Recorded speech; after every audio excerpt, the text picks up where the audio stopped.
Cảm ơn chân trường bơ mà mặt còn mùi hay còn đường nhảy không phải ai đó nhưng mà người thì tên một mình còn đấy thì chân đây nhưng mà lố con một phố người ta thì chua ca thì nhé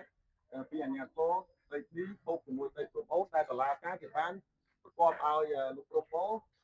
cô đây cái hồn tuổi hơi chân đây cái ban trai chập của hơi và tổ to là cá phu ta lấy cái hướng hai chua រាជធានីភ្នំពេញរដ្ឋបាលខណ្ឌសីកែវលេខ443សួរជាន់ន26ថ្ងៃច័ន្ទ13កើតខែទុតិយស័កឆ្នាំមមីអត្តស័កពុទ្ធសករាជ2570ខណ្ឌសីកែវថ្ងៃទី27ខែកក្កដាឆ្នាំ2026ជំរាបមកលោកភាវុធីអញ្ចឹងណាលោកភាវុធីជាងជួសជុលស្តែនសាំងនិងលក់កាហ្វេស្ថិតនៅផ្លូវ5ផ្លូវលេខ598ភូមិទួលពពែសង្កាត់ទួលសង្កែទី2ខណ្ឌសីកែវរាជធានីភ្នំពេញកម្មវត្ថុស្ដីពីការតម្រូវឲ្យបញ្ឈប់ការជួលដីពីឈ្មោះព្រំបូរួចរុះរើសដង់និងសម្ភារៈផ្សេងចេញពីដីឡូដែលរដ្ឋបាលរាជធានីភ្នំពេញបានហាមឃាត់យោងស្មារតីអង្គប្រជុំនាថ្ងៃទី24ខែកក្កដាឆ្នាំ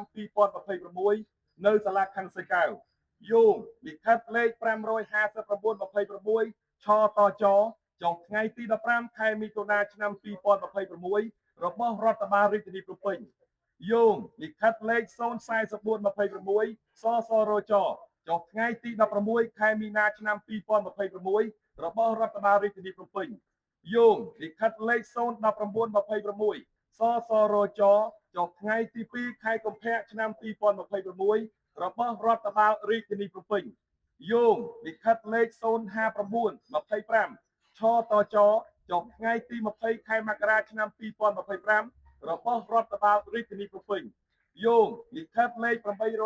84220ឆតចចុះថ្ងៃទី14ខែកក្កដាឆ្នាំ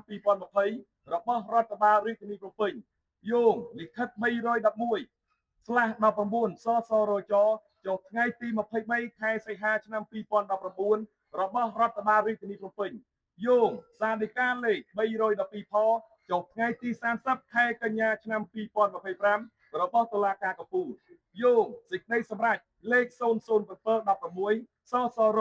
អជដចុះថ្ងៃទី14ខែមិថុនាឆ្នាំ2016របស់អាជ្ញាធរជាតិដោះស្រាយទំនាស់ដីធ្លីជំហានទី3តបតាមកម្មវត្ថុនិងយោងខាងលើខ្ញុំសូមជំរាបលោកថាដោយអនុវត្តតាមស្មារតីលេខ55926ឆតចចុះថ្ងៃទី15ខែមិថុនាឆ្នាំ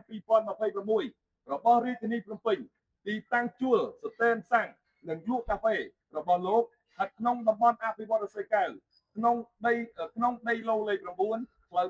598ភូមិទួលពពែសង្កាត់ទួលសង្កែទី2ខណ្ឌសីកែវរាជធានីភ្នំពេញដែលបានជួលពីឈ្មោះព្រំបូគឺត្រូវបានរដ្ឋបាលរាជធានីភ្នំពេញសម្រេចហាមឃាត់មិនឲ្យឈ្មោះព្រំបូនិងក្រុមគ្រួសារគ្រប់គ្រងចាត់ចែងអាស្រ័យផលបន្តទៀតឡើយលុះត្រាតែឈ្មោះព្រំបូនិងក្រុមគ្រួសាររុះរើសំណង់និងចាក់ចេញពីដីក្នុងប្លុកព្រៃកោងដែលកាន់កាប់ដោយខុសច្បាប់បញ្ឈប់សកម្មភាពដឹងទាមទារដីបន្ថែមទៀតផ្ទុយពីខ្លឹមសារសេចក្តីសម្រេចរបស់អាជ្ញាធរជាតិដោះស្រាយទំនាស់ដីធ្លីដូច្នេះឈ្មោះព្រំបូនិងក្រុមគ្រួសារពុំមានសិទ្ធិក្នុងការជួលដីឡូខាងលើជូនលោកឡើយ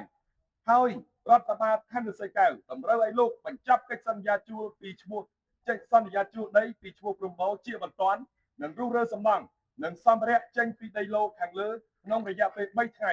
ចាប់ពីថ្ងៃជូនដំណឹងនេះក្នុងករណីលោកមិនសហការអនុវត្តតាមការណែនាំខាងលើរដ្ឋបាលខណ្ឌនឹងចាត់វិធានការរដ្ឋបាលចុះរុះរើដោយពុំទទួលខុសត្រូវលើការខូចខាតឬបាត់បង់ផលប្រយោជន៍អ្វីឡើយអាស្រ័យហេតុនេះសូមលោកភាវុធីជ្រាបនិងអនុវត្តតាមខ្លឹមសារខាងលើ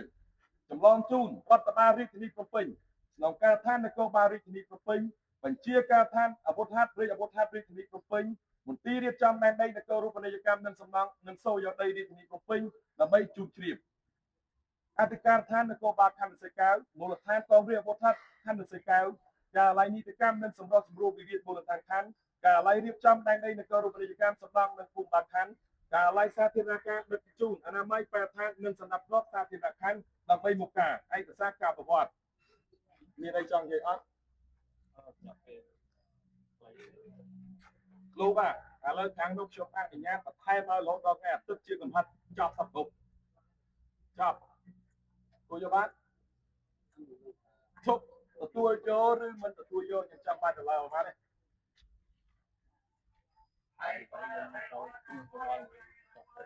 រឿងលោកឯងពីគ្រូច្បល់មកចាត់ទៅលោកឯងប៉ុន្តែសំខាន់ខ្ញុំសុំតែប៉ុណ្្នឹងទទួលយកបាននៅការជំរុញជួយនៅក្នុងការនេះទទួលយកបានទេអូខេចាត់ចែងបើស្រាប់តាមបានអរគុណ